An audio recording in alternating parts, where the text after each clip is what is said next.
Have you ever come home from a party or a social gathering and felt completely drained? Like every last drop of your energy had been wrung out, while everyone else around you was still buzzing, still laughing, still wanting more?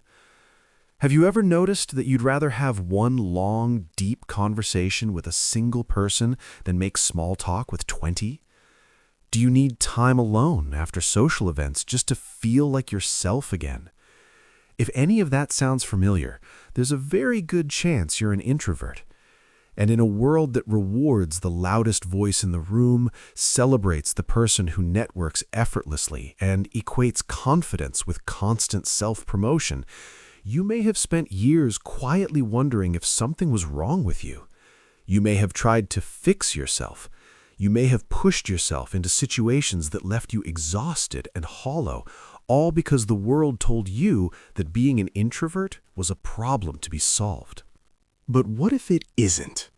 What if the very thing you've been trying to change is actually one of your greatest strengths? What if the introvert's way of moving through the world, quietly, deeply, thoughtfully, is not a disadvantage at all, but a profound and undervalued advantage? That is the core message of Dr. Marti Olsen Laney's remarkable book, The Introvert Advantage: How Quiet People Can Thrive in an Extrovert World. And in this video, we're going to dive deep into everything this book has to offer. We're going to explore the science behind introversion, dismantle the myths that have followed introverts their entire lives, uncover the unique strengths that introversion brings, and walk through the practical strategies Dr. Laney provides for thriving, not just surviving, in a world that wasn't exactly designed with introverts in mind. Get ready, because by the end of this video, you're going to see yourself very differently. Let's start at the very beginning. When most people hear the word introvert, a specific image tends to form. A shy, awkward person hiding in the corner at parties. Someone who dislikes people, someone socially inept, someone who is perhaps a little sad or lonely. These images are not just inaccurate, they are fundamentally wrong, and they have caused real harm to countless people who internalize them as truths about themselves. The word introvert does not mean shy. It does not mean antisocial. It does not mean broken. At its core, introversion simply describes where a person gets their energy from. Introverts recharge through solitude, quiet, and inner reflection. Extroverts recharge through external stimulation, through socializing, conversation, and being around people. That's it. That is the essential difference. Everything else flows from that single distinction. Dr. Laney estimates that somewhere between 25 and 35% of the population are introverts. That means roughly 1 in 3 or 4 people you encounter every day experiences the world through this lens. And yet, many of them, perhaps you, spend enormous energy trying to pretend otherwise, trying to be louder, trying to stay longer at the party, trying to speak up more in meetings, trying to want what they don't naturally want, and then feeling guilty and ashamed when the effort leaves them empty. So, why does this happen? Why do introverts so often feel like outsiders in their own lives?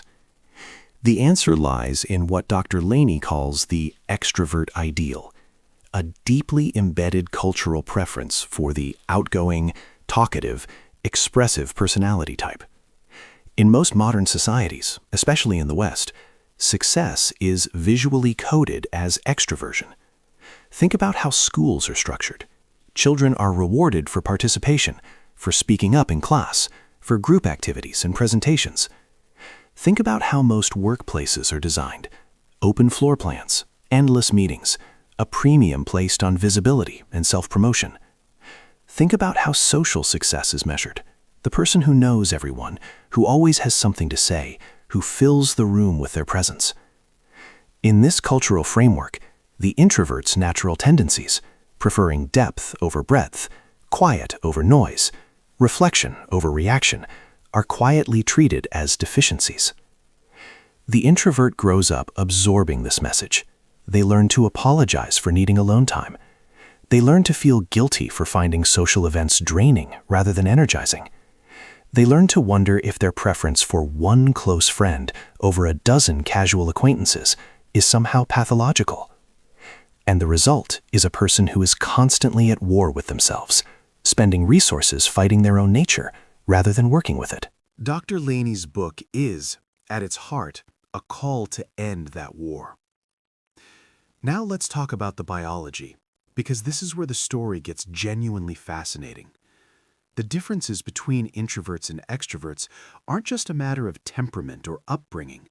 They are rooted in measurable biological differences in how the brain operates.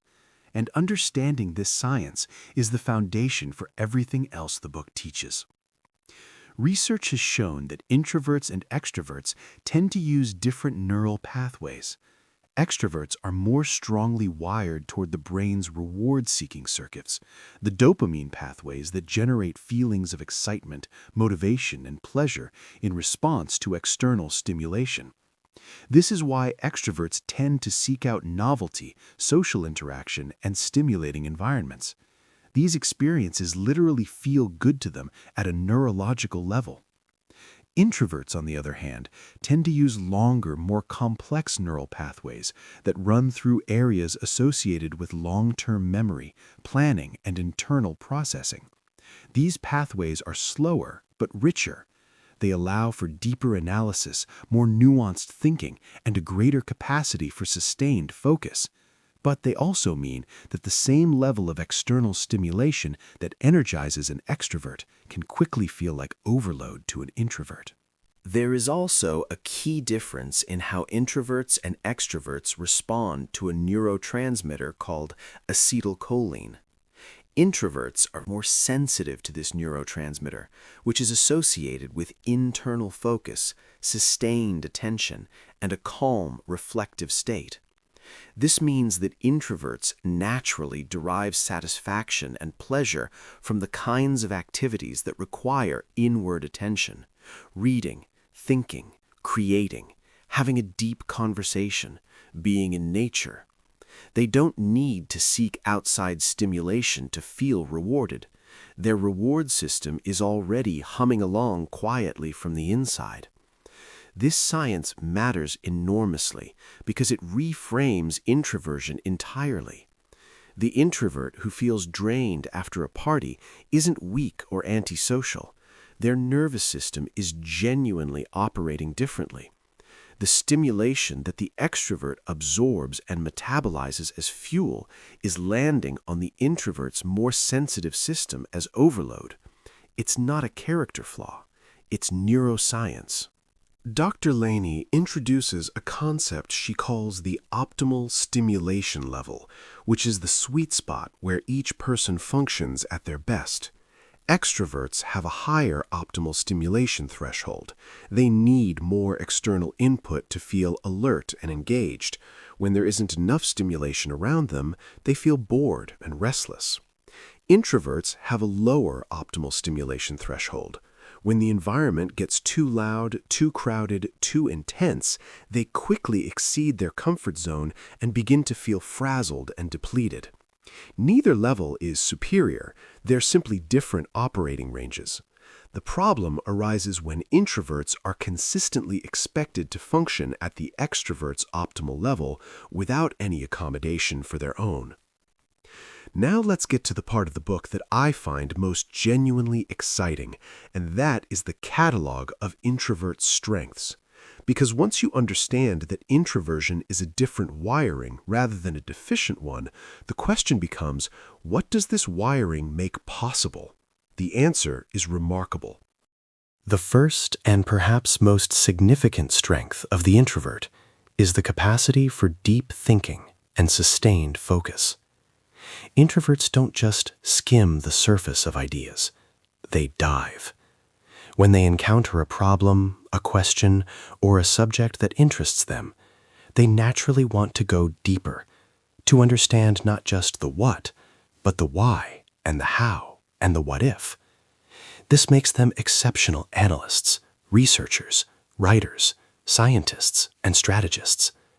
the kind of focused, uninterrupted thinking that produces genuine insight, the kind that can't be rushed or crowdsourced, is something introverts do extraordinarily well. It's not a coincidence that many of history's greatest thinkers, artists, and scientists were introverts. Isaac Newton, Albert Einstein, Charles Darwin, Franz Kafka, J.K. Rowling. The list goes on and on. These were not people who produced their greatest work in loud, busy rooms. The second strength is the art of listening. This one is underrated to an almost absurd degree in our culture. We live in an era of constant talking, where everyone is broadcasting and almost no one is truly receiving. The introvert who doesn't feel compelled to fill every silence with words, who doesn't talk simply to hear themselves talk, is often a genuinely extraordinary listener. When you speak with an introvert who is engaged with you, you feel truly heard, not just tolerated, not just waited out, heard. This creates deep trust. People open up to introverts in ways they rarely do with others. It makes introverts exceptional in roles that require genuine human connection. Therapists, counselors, coaches, mentors, doctors, teachers. The ability to make someone feel truly seen and understood is one of the most powerful things one human being can offer another, and introverts possess it in abundance. The third strength is self-awareness and reflective depth. Because introverts spend so much time in their inner world, they tend to develop an unusually rich understanding of their own motivations, patterns, fears, and values. They review their experiences, extract lessons from them, and apply those lessons going forward. This continuous self-examination might feel exhausting at times, but it produces a level of self-knowledge that most people never develop. And self-knowledge is the bedrock of genuine growth. The person who understands why they react the way they do, what truly matters to them beneath the social performance, and what patterns they need to change, that person has a significant advantage in building a life of real meaning and purpose. The fourth strength is the ability to work independently and with intense concentration. Introverts don't need external validation or social energy to sustain their effort. They can sit alone for hours and produce work of remarkable quality and depth. In any field that rewards deep work, writing, coding, scientific research, financial analysis, creative design, academic scholarship, this capacity is extraordinarily valuable. The modern obsession with open-plan offices and constant collaboration, ironically, often destroys the very conditions that produce the best work. Introverts tend to understand intuitively that their best output comes from uninterrupted time in a quiet space, and when they're given that space, the results frequently speak for themselves. The fifth strength is the quality of the relationships introverts build. Rather than maintaining a wide network of shallow connections, introverts typically invest deeply in a small number of meaningful relationships. They remember details about the people they care about. They show up fully in those relationships. They are reliable, thoughtful, and genuinely interested in the inner lives of the people they've chosen to let close. These friendships may be few in number, but they tend to be extraordinarily durable and nourishing. At the end of a life, it isn't the number of acquaintances that brings comfort, it's the depth of the love exchanged. Introverts tend to have that depth in spades. The sixth strength is the capacity for genuine enthusiasm and deep passion. When an introvert finds a subject or pursuit that truly captivates them, they go all in.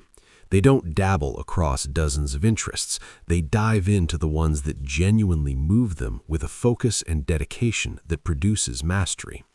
This deep engagement with a chosen subject often leads to a level of expertise that others can't match simply because they spread their attention too thin.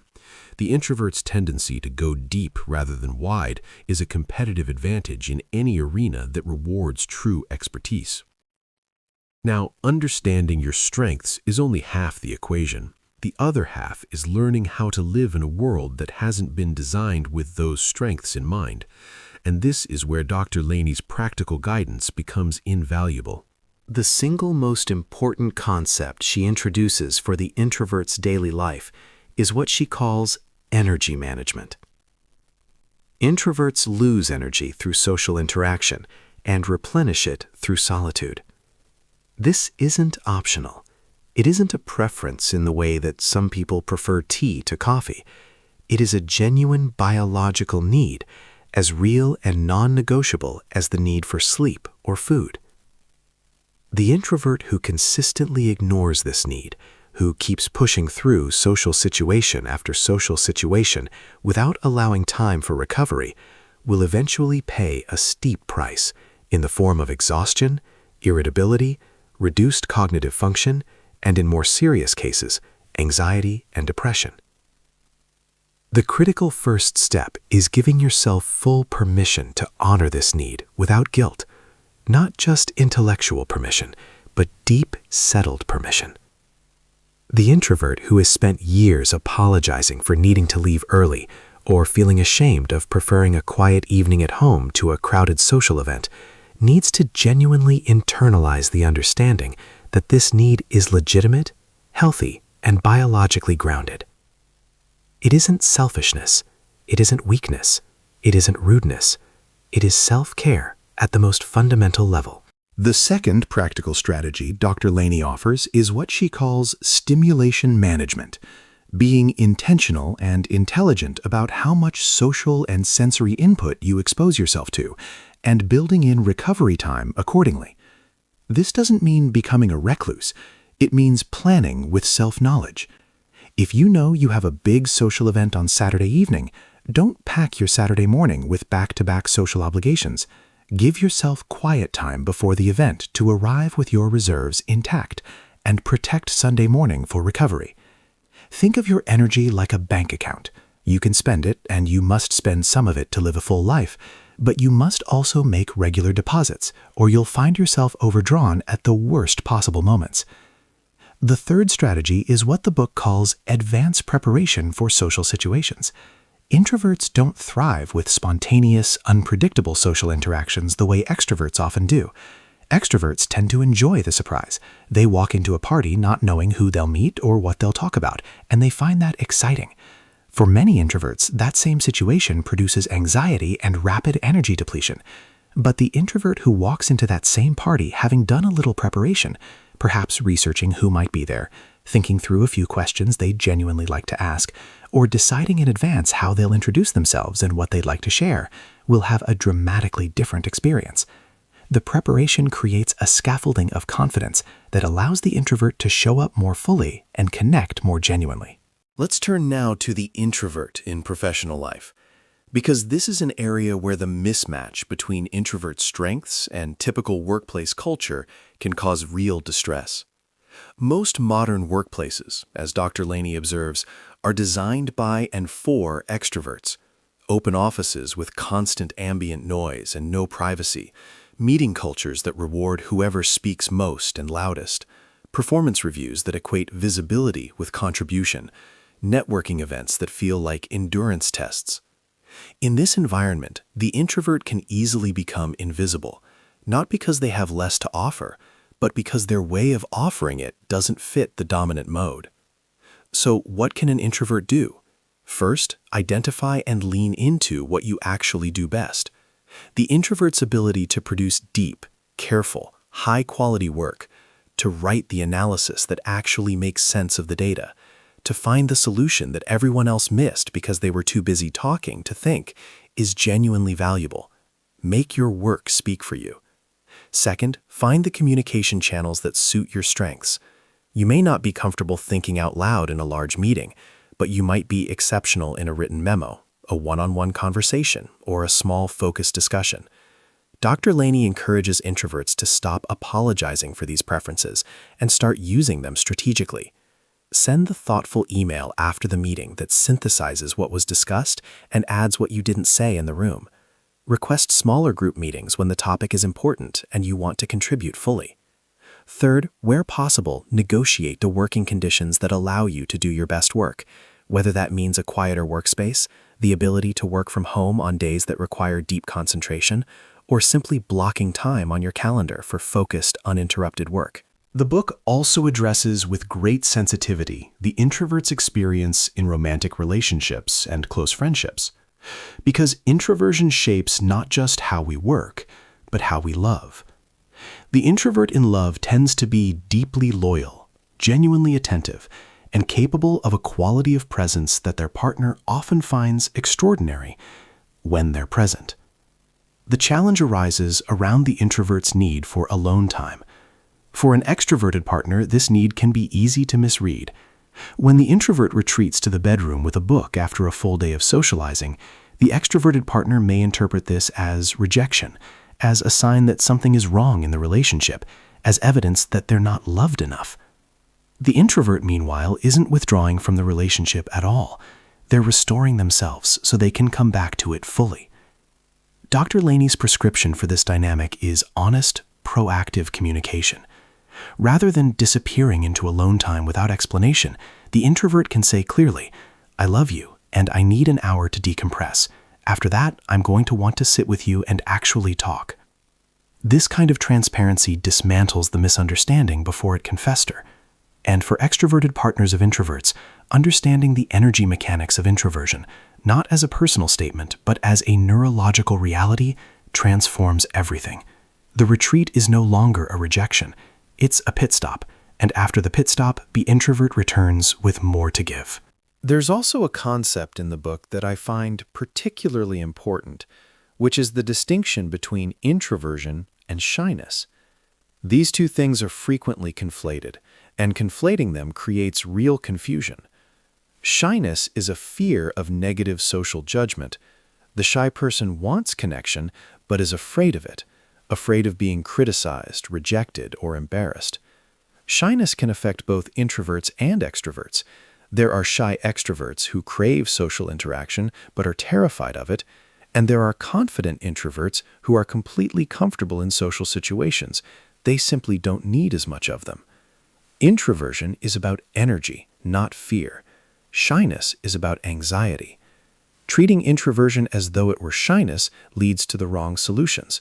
You don't solve introversion through exposure therapy or confidence-building exercises. You address it through self-understanding and environmental adaptation. This distinction matters because it determines the quality of compassion we extend to ourselves. The introvert who confuses their introversion with shyness may spend years in personal development programs trying to overcome their social hesitation, only to find that the program works, but they still want to go home early. That's not because the program failed. It's because they were solving the wrong problem. Now let's explore the introvert's inner world more deeply, because this is where so much of the introvert's richness lives, and where so much of their suffering also lives if it's not properly understood. The introvert's inner life is typically vivid, active, and deeply populated. Where an extrovert might process experiences by talking about them, the introvert tends to process internally, turning experiences over in their mind, examining them from multiple angles, extracting meaning, making connections to other ideas and memories. This inner processing is rich and often produces extraordinary insight, creativity, and emotional intelligence. But it can also become a source of difficulty. Some introverts find that their inner world, if not properly managed, becomes a space for rumination, for worrying about what others might have thought, for second-guessing decisions already made. Dr. Laney addresses this tendency directly. The rich inner life that is the introvert's great gift needs to be cultivated and directed, not simply allowed to run wild. The practices she recommends, journaling, meditation, spending time in nature, engaging in creative pursuits, are not luxuries. They are tools for harnessing the power of the introvert's inner world rather than being overwhelmed by it. Journaling, in particular, is something Dr. Laney champions with enthusiasm. For the introvert, who processes through internal reflection, the act of writing thoughts down creates a kind of externalization that allows for clarity and perspective. It transforms the swirling complexity of the inner world into something visible and manageable. Many introverts find that they don't fully know what they think or feel about something until they write about it. The page becomes a thinking partner, patient, non-judgmental, always available. Now, there's a phenomenon Dr. Laney describes that I find particularly resonant, and that is what she calls the introvert hangover. You've probably experienced this even if you've never had a name for it. It's what happens after a period of intense social or sensory stimulation, a conference, a weekend of back-to-back family events, a demanding work week filled with meetings and interaction. The introvert emerges from this period feeling not just tired, but deeply depleted, foggy, irritable, emotionally flat, needing significant recovery time before they feel like themselves again. People who don't understand introversion often find this confusing. But you seem to be having a great time, and maybe you were. But having a good time in an overstimulating environment and being depleted by that environment are not mutually exclusive. The introvert can genuinely enjoy a party and still feel like they've run a marathon afterward. Recognizing the introvert hangover for what it is, a natural physiological response, not a character flaw, is enormously liberating. It means you can plan for it, prepare for it, and recover from it intentionally, rather than wondering why you can't just be normal. Dr. Laney also writes about parenting introverted children, and this section of the book is, in my view, one of the most important things in it.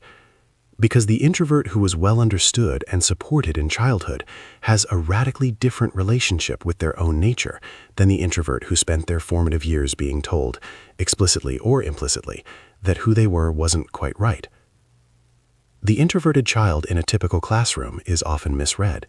They sit quietly, appear not to be engaged, and don't volunteer answers even when they know them. Teachers sometimes worry about their participation levels, interpreting silence as disengagement or even intellectual limitation. On the playground, they may prefer to play with one or two close friends rather than the large group. Adults might intervene, worried about their social development. In family gatherings, they might disappear to a quiet corner after a while, and well-meaning relatives might push them to come back and interact with everyone, not understanding that the child has simply reached their stimulation threshold and needs a break. All of these well-intentioned but misguided responses send the introverted child the same message: who you are is not okay. And that message, absorbed over years, becomes a belief, a deeply held conviction that they are deficient, that they need fixing, that the natural way they experience the world is wrong. Breaking free of that belief as an adult is possible, but it takes work. How much better to have it never instilled in the first place? For parents of introverted children, Dr. Laney offers some beautifully practical guidance. First, respect the child's need for alone time and don't pathologize it. If they want to come home from school and decompress quietly for an hour before talking about their day, let them. That's not withdrawal, that's recovery. Second, don't overschedule them with social activities out of anxiety about their social development. Introverted children build friendships slowly and deeply, and that is a perfectly healthy way to build friendships. Third, name and celebrate their strengths.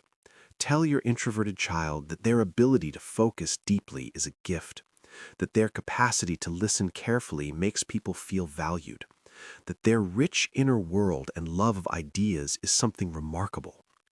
The child who grows up hearing these things about themselves builds a relationship with their own nature that is rooted in pride rather than shame. Now let's talk about introversion and creativity, because Dr. Laney makes a compelling case for the connection between the introvert's natural habitat, quiet, solitary, rich with inner dialogue and deep concentration, is precisely the habitat in which sustained creative work flourishes. The novel is written in solitude. The scientific theory is developed through months or years of solitary reasoning. The musical composition emerges from a single person alone with an instrument and an idea. The painting takes shape in a studio, away from the noise. This doesn't mean extroverts aren't creative. Of course they are. But the particular form of creativity that requires sustained, deep focus, the willingness to sit with an idea for a long time before it becomes something, and the tolerance for the ambiguity and uncertainty of the creative process, these things come more naturally to people wired for inner work. And the introvert who has given themselves permission to spend large stretches of time alone in focused creative engagement, without guilt, without feeling like they should be doing something more social and productive, often discovers a capacity for output that surprises even them. There's a concept from the science of peak performance that is deeply relevant here, what the psychologist Mihaly Csikszentmihalyi called flow, the state of complete absorption in a challenging and meaningful task where time disappears, self-consciousness falls away, and the work seems to produce itself. Flow requires deep focus and relative freedom from interruption. These are conditions that introverts both need and, when they have them, tend to inhabit with particular ease. Getting into flow is not harder for introverts than for extroverts. In the right conditions, it may actually be easier. Let's spend some time now on the topic of introversion and leadership, because there is a particularly stubborn myth here that needs dismantling. The myth says that great leaders must be extroverts, inspiring orators, magnetic personalities, people who fill the room with their presence and move groups through the sheer force of their charisma.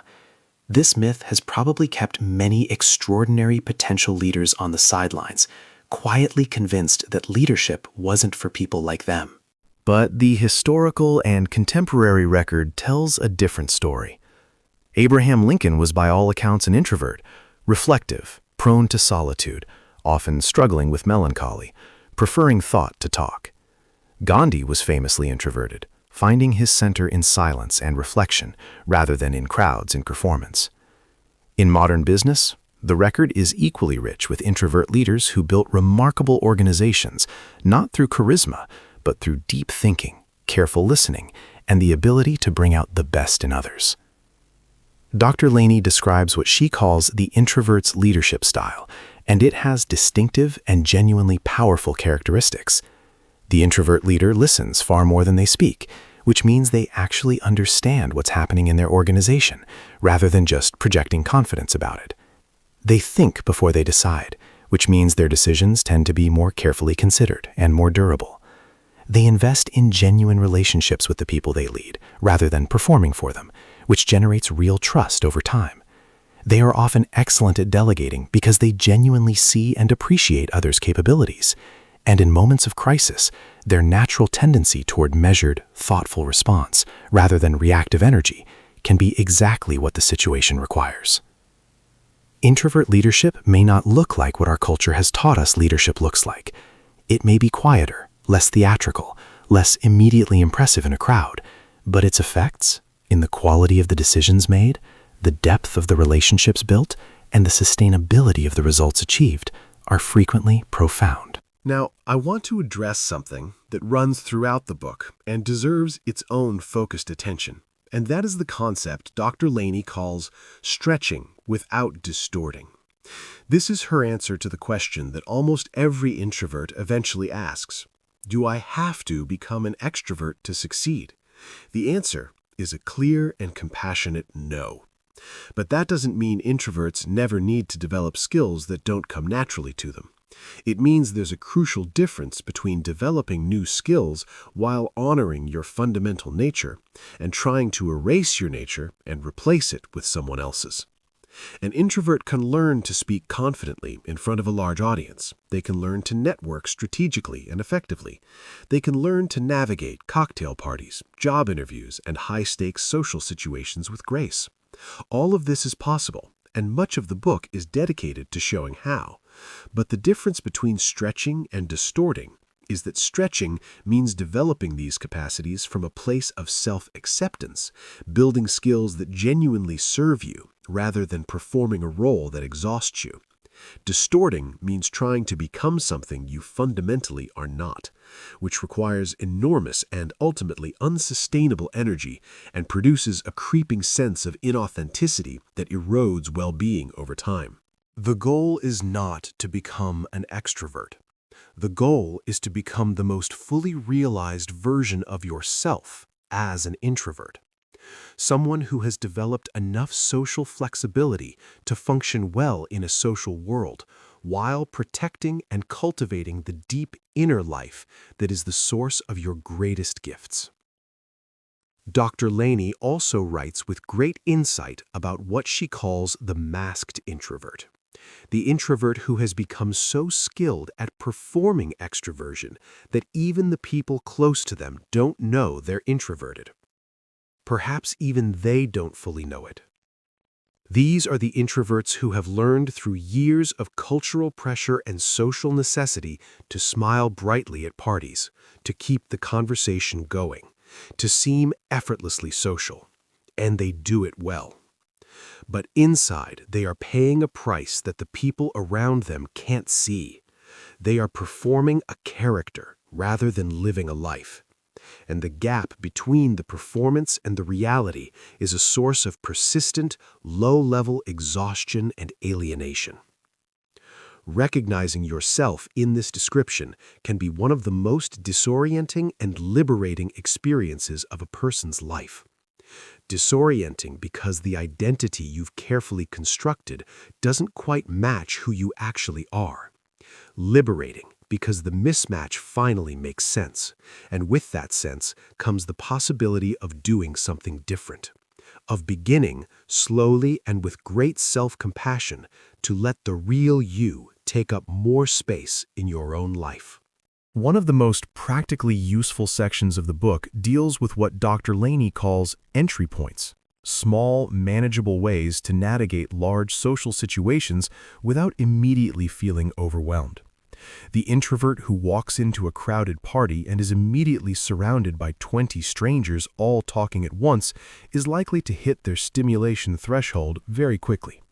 But the introvert who walks in with a strategy, perhaps looking for one person they already know, or seeking out someone who appears to be standing quietly at the edge of the room, or finding a host and asking them to introduce them to one specific person, can build an experience that is much more manageable and often surprisingly enjoyable. The key insight is that introverts often do beautifully in the very social situations they dread when those situations have a clear structure or purpose. One-on-one conversations, small focused group discussions, professional settings where there's an agenda, creative collaborations around a shared project, these are environments where the introvert's strengths actually shine. The unstructured social mixer, by contrast, with its open-ended pressure to interact with anyone and no particular purpose beyond socializing for its own sake, is the format least suited to the introvert's wiring. Knowing this allows introverts to navigate their social world more strategically, seeking out the formats that work for them, preparing for the ones that don't, and releasing the belief that finding those situations draining makes them somehow deficient. As we move toward the close of this exploration, I want to spend a moment on what may be the deepest message in the entire book.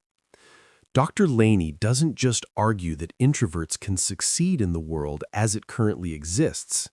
She argues, with gentle but genuine conviction, that the world itself is diminished when introverts are pressured to silence the qualities that make them who they are. Think about what is lost when the introvert stops speaking their carefully considered thoughts because the room moves too fast for them. Think about what is lost when the introvert stops listening deeply because they feel they must instead fill the silence with talk. Think about what is lost when the introvert stops doing their deep, solitary, focused work because the culture tells them they should be collaborating and networking instead. The particular form of wisdom, creativity, and human understanding that introverts bring to the world is not replaceable by louder, faster, more immediately impressive alternatives. It is its own thing, and it matters. The world needs both. It needs the extrovert's energy and initiative, their ability to spark connection and drive momentum. And it needs the introvert's depth and care, their ability to think before they speak, and to speak something worth hearing when they do. The most resilient, creative, and effective communities, whether we're talking about families, companies, scientific research teams, or societies, contain both temperaments, each honored for what it genuinely offers, each given the conditions to do its best work. Now let me ask you something directly. As you've been listening to this, was there a moment, maybe more than one, where you thought, "That's me?" Where something clicked into place that had never quite made sense before, where a pattern that you'd always experienced as a problem suddenly looked from a different angle like something else entirely? If that happened for you, hold on to that feeling. That moment of recognition is the beginning of something important. It's the beginning of a different relationship with yourself, one based not on the cultural story that says quiet people are simply extroverts who haven't quite figured it out yet, but on the truer story that says some people are built to go deep, and that depth is not a consolation prize for failing to go wide. It is a path of its own, with its own extraordinary destinations. The introvert advantage is not a metaphor. It is not a feel-good reframe designed to make shy people feel better about themselves. It is a real, documented, and biologically grounded set of capacities that, when understood, respected, and properly deployed, can produce a quality of work, relationship, and inner life that is genuinely exceptional.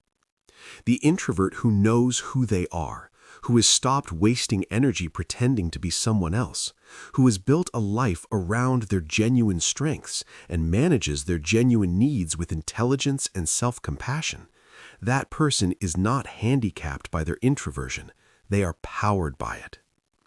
You don't need to be louder. You don't need to go to more parties. You don't need to speak up more in meetings just to prove you're engaged. What you need is to know yourself deeply, to build your life around who you actually are, and to trust that the world needs what you have to offer, even if, especially if, it isn't always the noisiest thing in the room. Go deep. Stay true. That is your advantage.